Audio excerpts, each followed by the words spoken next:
Hello again, Precision Time users. This video today will be a very brief presentation on end-of-game procedures, which will include shutting down the base station correctly and saving game files, and also being able to find those game files on your USB flash drive. To begin the proper power down procedure at the end of a game, you're going to locate the power icon that's on the upper right-hand corner of the touchscreen. This is not to be mistaken by the power on button, which is the blue LED button in the upper right-hand corner of the box. So when you proceed to go through the prompts, you notice here the first time it asks us if we want to save the game file before we shut it down. And in this case, when we selected yes, because we did not have a USB drive in the USB port, we get this error message. So if you're preparing a new thumb drive for use as the storage device, make sure it's formatted to the FAT32 format. Now you can see here a properly installed USB key as shown, but make sure that you only use one thumb drive at a time. It does not support having multiple drives. And so, believe it or not, some people have tried to use these USB ports as the charging station for their cell phone. Please do not do that. So now you can see with a properly installed USB drive, if we hit the Save Game File icon, it'll prompt you and ask you if you want to save the game, and you hit OK, and you'll receive the prompt that the game has been saved properly. Now at this point, you can power down the system.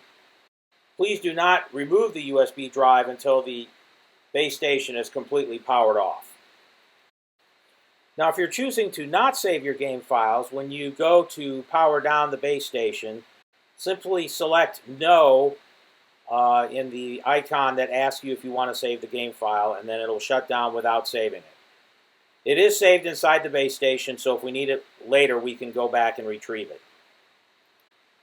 So if you need to go retrieve a game file from the thumb drive, the folder you're going to look in is the one titled G4 Data Files, as shown. And so when you open up this folder, and let me switch this over, you'll see here a list of all the games that are saved. The home team is the first listing.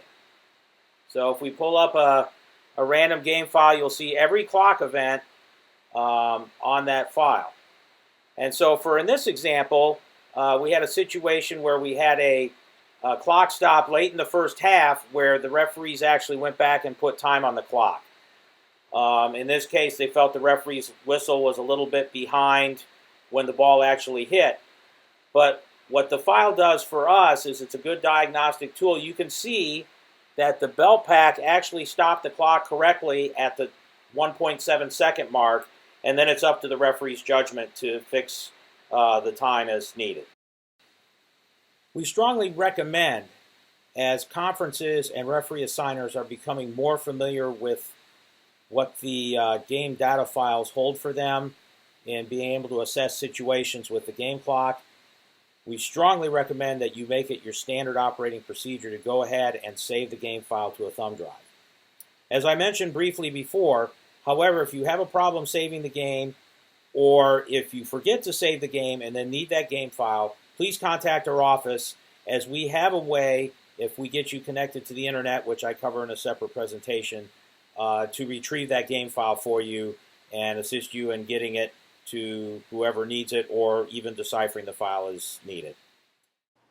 For any additional questions about the contents of this presentation, please use the contact information shown above.